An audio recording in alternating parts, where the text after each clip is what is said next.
the Victorious Believers Ministry in Columbia, South Carolina. Father and Pastor Derrick. Thank you, Jesus. Wow. Give Jesus praise tonight.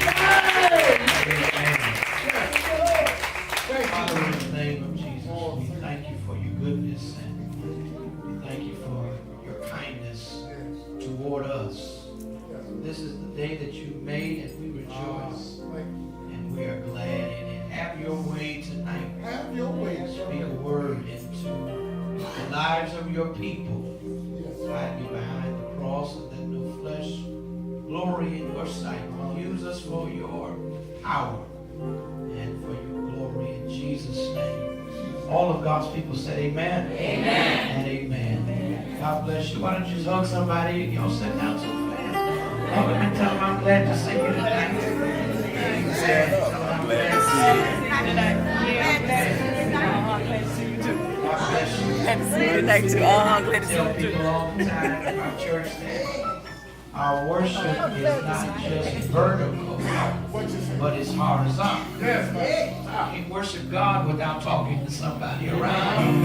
I can't love God and not speak to somebody that I'm on the road with. So it's, tell somebody it's good for us to be here. Amen. God bless you. Thank God for this opportunity to be here tonight, and I want to thank you for welcoming me to come and share with you, amen, for your district revival. God bless you, Superintendent. Amen.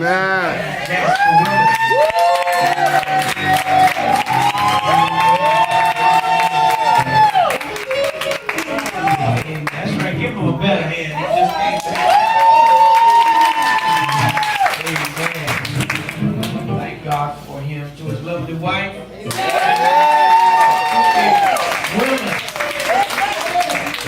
Amen. Beautiful couple, and I'm just glad to meet them together tonight.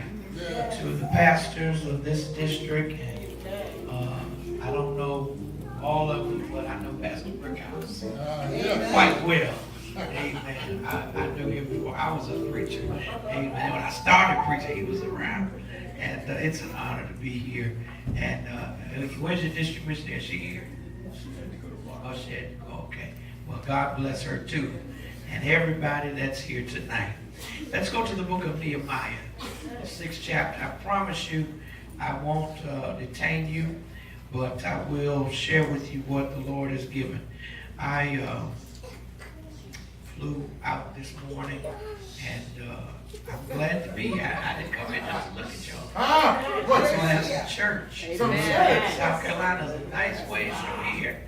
And, you know, if y'all don't want to have church, let me know tonight. And I'll go on and we'll just hang out the rest of the week. Since the room is paid for. But we're going to have church, amen, this week. Yes! How many of you thank God for the God that you serve? Isn't he worthy of the praise? Yeah. I've enjoyed the service thus far. In the book of Nehemiah, verse 3 of chapter 6. Nehemiah chapter 6 and verse 3. It says, "And I sent messengers unto them, saying, I am doing a great work." Oh my God. Somebody help me say, I'm doing a great work. So that I cannot come down. Why should the work cease?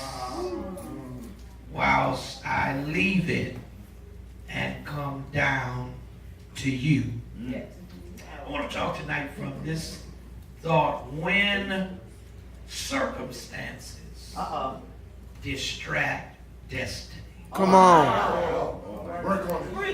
When circumstances distract destiny. If you would look at the life of a believer, it is overwhelming. Pastors, in your life, pastors' wives, and every one of us, the life that we live is an endless list of responsibilities. Some of us have so many issues of relationships, Yes. both outside of the family and inside the family. Amen. In your place of employment, there are issues. Yes. In the church, Yes. there are issues. Yes. Even in our evangelistic work, there are many issues. Amen. And then there's the issue of our own discipline. Yes. The Yes. issue of prayer and personal devotion and witnessing. Even coming together for gatherings and fasting. Yes. And the list just goes on and on.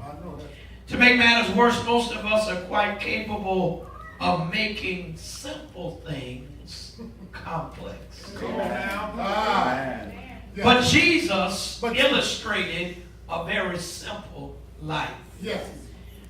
Not one that was irresponsible, but one that really cared, but was always focused on the main goal. All right now. Solomon seemed to recognize the key to this life when he said in Proverbs chapter 4, verse 23, watch over your heart.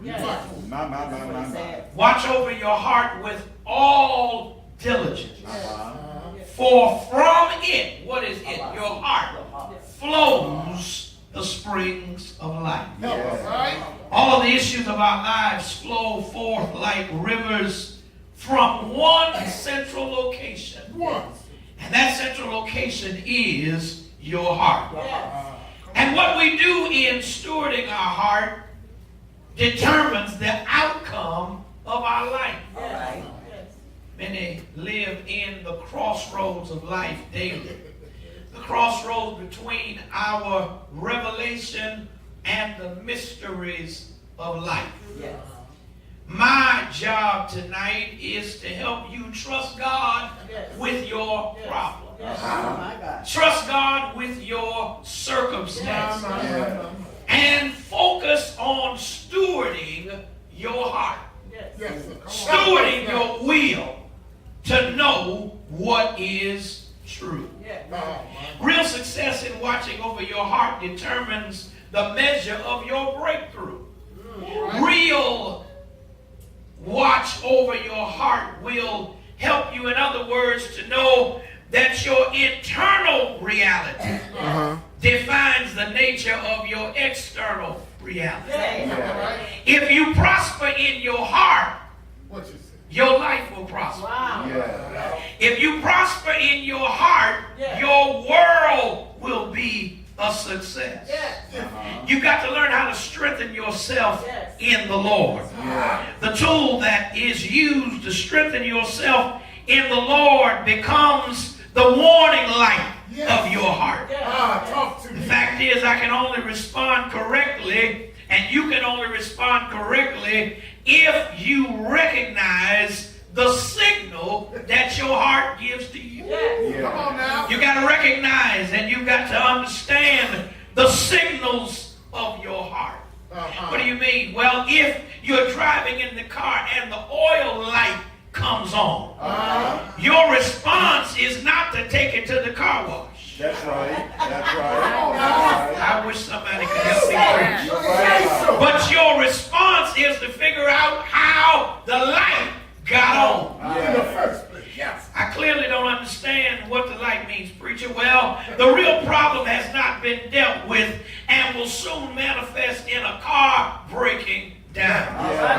And when it comes to your heart, I have found that the only way you can correctly use the tools that have been received is to establish truth in the way you think. Truth about the nature of who God is and what God has made you. And if you know the truth, you can identify those signals in your heart. Did you know that your thinking and your heart are connected? As a matter of fact, the mindset compartmentalizes us when it comes to feelings and thinking.